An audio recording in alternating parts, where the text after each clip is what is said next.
Hey guys, it's Jesse, High Performance Earthworks, getting this sweet little rock work dialed in. We're gonna do a rock retaining wall down there. We got our drainage down there set and go. You gotta always start at the bottom.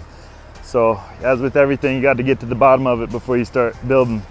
So we're starting at the lowest point, which is gonna be water, where the water's gonna go and exit and remove itself from the bottom back of the wall. Then we'll build this retaining wall right here. Then we're gonna cut a level slab there from that stake there and cut it, shave it in level. And then we're gonna have we're gonna do some terraces up there towards the back, and we'll shore up where that crack is starting to show. We'll get that filled in with our squeegee, which is what I threw down here right here. I'm gonna remove these rocks and then we'll start building this wall. It's gonna be awesome.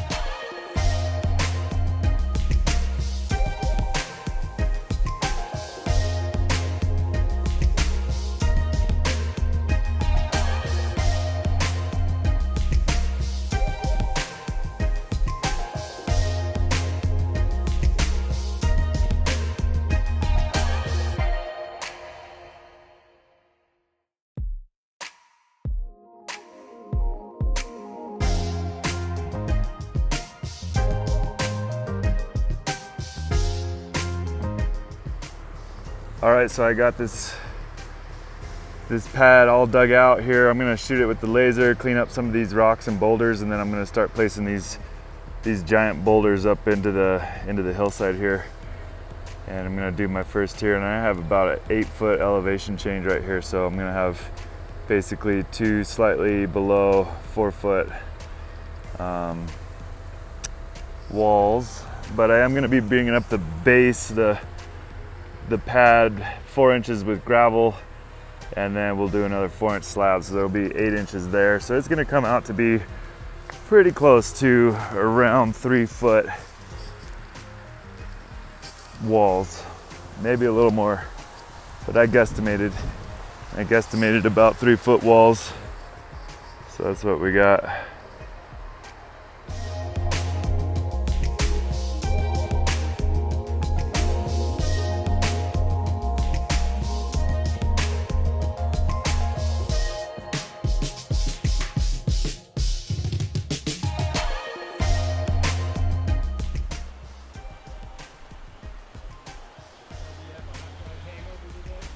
Yeah.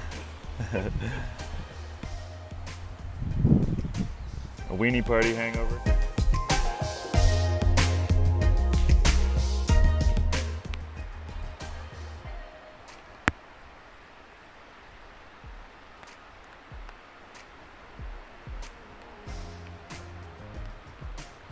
Those are big boulders there that are gonna go along that back wall. They're gonna go in first.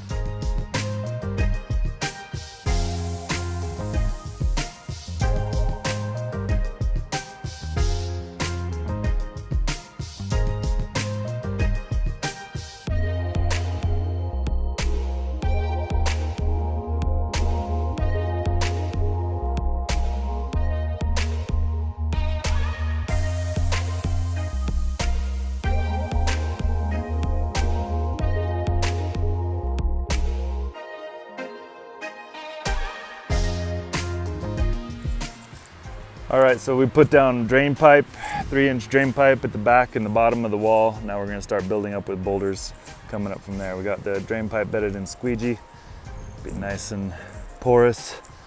Lots of drainage in the back, so we won't have anything sinking around this house here.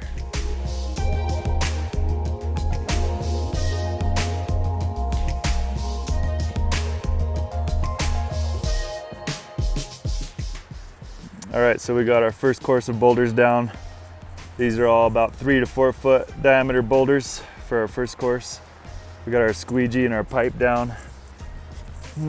Normally, you'd want to see this notched out for a nice little pan where these boulders are all going to sit. But because we're going to be coming up here with some gravel and then a concrete slab, I'm gonna have about 8 inches of backfill around here in the interior, so I don't need to key these in so much. I would be going for about 8 inches of backfill, but I'm gonna be doing all that gravel right in here first, and then we'll be doing a 4-inch slab over the top of that. But yeah, we're doing a whole lift of squeegee here for drainage, and then I'm gonna come in with dirt on top of that.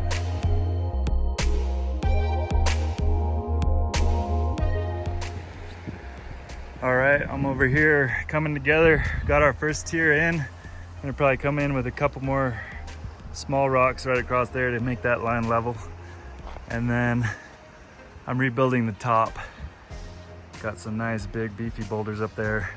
And then I'm backfilling everything with squeegee, so that squeegee is what's known in the industry as a flowable fill, meaning it'll flow into the voids similar to concrete. So you can see we definitely have a void up in there. The more I can get this squeegee to kind of flow up into there and fill that void, the better off we'll be. Looks like it might have caved up in there a little bit, and ideally I would get squeegee all the way up in there, but that's gonna be difficult to do without. Basically I'd need to try to create some head pressure and then push it down and get it to come up on the other side, which I don't know if I can do that. So at the very least, it'll be reinforced right along the edge here. And this ought to be a lot better. As you can see, this is the way the foundation was when I got here. The earth was moving away. So we're doing this property and this customer a service by fortifying this embankment here. Then he's gonna put a tough shed in right here. It'll be nice.